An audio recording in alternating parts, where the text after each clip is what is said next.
ابو مسلم خراسانی عباسی خاندان کا بڑا محسن تھا۔ اس نے عباسیوں کو اقتدار دلوانے میں اہم کردار ادا کیا تھا، لیکن اس کے حد سے بڑھے ہوئے اقتدار اور خراسان میں غیر معمولی مقبولیت کے باعث عباسی خلیفہ منصور اس سے خائف تھا اور اسے اپنے اقتدار کے لیے خطرہ سمجھتا تھا۔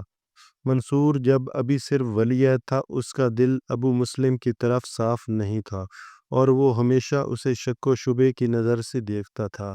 دوسری طرف ابو مسلم خراسانی کے دماغ میں یہ خیال پیدا ہو گیا تھا کہ عباسی سلطنت صرف اسی کے دم سے قائم ہے۔ ابو جعفر المنصور نے پہلے عباسی خلیفہ ابو العباس الصفا کو مشورہ دیا تھا کہ ابو مسلم خراسانی کو قتل کر دینا چاہیے، لیکن صفا نے اس تجویز سے اتفاق نہ کیا۔ ایک دفعہ ابو مسلم خلیفہ ابو العباس الصفا کے پاس حاضر ہوا اور اسے سلام کیا، لیکن منصور جو اس کے ساتھ بیٹھا تھا اسے سلام نہ کیا۔ 136 ہجری کے حج میں منصور اور ابو مسلم دونوں شامل تھے۔ اگرچہ منصور ولی عہد اور امیر حج تھا، لیکن ابو مسلم خراسانی نے اسے کوئی اہمیت نہ دی۔ حج کے سفر میں ابو مسلم نے اپنی شان و شوکت اور فیاضی کا کچھ اس طرح مظاہرہ کیا کہ وہ عوام کی توجہ کا مرکز بنا رہا، اور منصور کو اپنی کمتری اور سبکی کا شدید احساس ہوا۔ واپسی کے سفر میں ابو مسلم کی سواری منصور سے آگے آگے رہی۔ اسے بھی منصور نے اپنی بے عزتی تصور کیا۔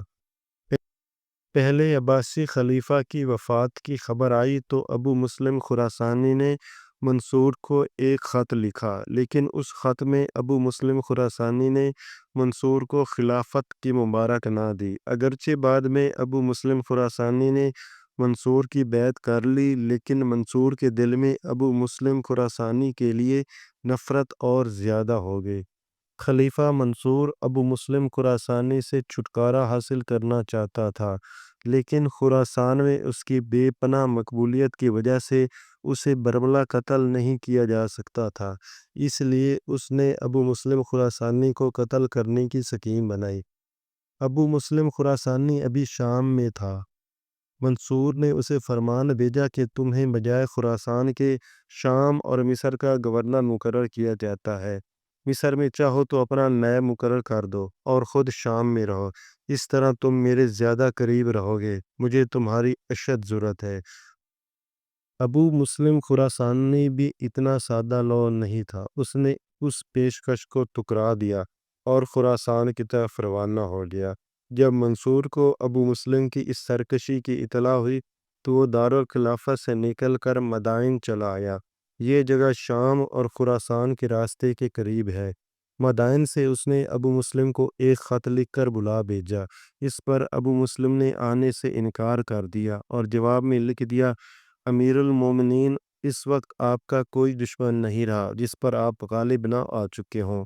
میں نے سنا ہے وہ حالت وزیروں کے لیے بہت خطرناک ہوتی ہے جب ہر طرف ہنگامہ ختم ہو چکا ہوتا ہے، اس لیے میں آپ کے نزدیک آنے سے گریز کرتا ہوں، لیکن تب تک آپ کا وفادار رہوں گا جب تک آپ میرے وفادار رہیں گے۔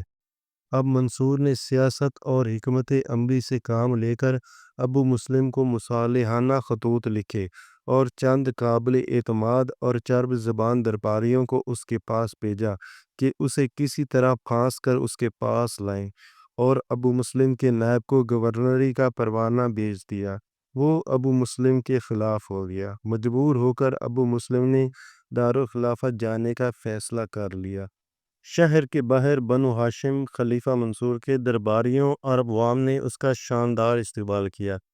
جب ابو مسلم خراسانی دربار خلافت میں منصور کے پاس پہنچا تو وہ بھی نہایت عزت و احترام سے اس کے ساتھ پیش آیا۔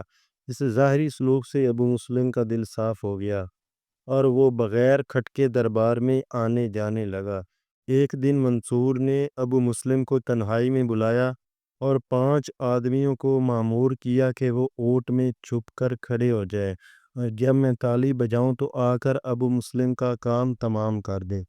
ابو مسلم حاضر ہوا تو اس کی تلوار باہر رکھوا لی گئی۔ پہلے اس میں اور منصور میں ادھر ادھر کی باتیں ہوتی رہیں۔ پھر منصور نے تیور بدل کر عتاب آمیز لہجے میں کہا، تم حدود سے کتنا آگے بڑھ گئے ہو، خطوط میں پہلے اپنا نام لکھتے ہو۔ مکہ کے سفر میں تم مجھ سے پیش پیش رہے، تم نے عبداللہ بن علی کی لونڈی پر قبضہ کرنا چاہا، میرے حکم کے خلاف شام سے خراسان روانہ ہوئے۔ ابو مسلم منصور کے ایک ایک الزام کا جواب دیتا گیا اور کہا کہ مجھے ان الزامات کا ذمہ دار ٹھہرانا مناسب نہیں، میں نے آپ کی جو خدمت کی ہے وہ ہر ایک جانتا ہے۔ منصور نے کہا، اللہ کی قسم میں تمہیں قتل کر دوں گا۔ ابو مسلم نے کہا کہ مجھے اپنے دشمنوں کے لیے زندہ رہنے دو۔ منصور بولا، تم سے بڑھ کر میرا دشمن کون ہوگا؟ اس نے تالی بجائی، اونٹ سے آدمی نکلے اور ابو مسلم خراسانی پر ٹوٹ پڑے، اور عباسی حکومت کا یہ محسن عظیم جس نے اس کے قیام کے لیے 6 لاکھ انسانوں کا خون بہایا تھا، خود عباسی خلیفہ کے ہاتھوں قتل ہو گیا۔ اس وقت اس کی عمر صرف 33 سال تھی۔ یہ واقعہ 137 ہجری کا ہے۔ بعد میں منصور نے ابو مسلم کا سر کٹوا کر سونے کے ٹکڑوں کے ساتھ اس کی سپاہ میں پھینکوا دیا، اور سپاہ سونا لوٹنے میں مصروف ہو گئی اور سر پر کسی نے دھیان نہ دیا، جس کے بعد منصور نے لاش کے ٹکڑے ٹکڑے کروا کر دریائے دجلہ میں پھینکوا دیے۔ ابو مسلم کا انجام محسن کشی کی ایک بدترین مثال ہے۔ وہ اس سے بہتر سلوک کا مستحق تھا اور عباسی اقتدار کا بالی تھا۔ اس کی خاطر اس نے 6 لاکھ انسانوں کو بے دریغ موت کے گھاٹ اتارا تھا، اور ذرا سی شک پر ابو مسلم خراسانی جیسے محسن کو دھوکے اور فریب سے قتل کرا دینا منصور کے کردار پر ایک بدنما داغ ہے۔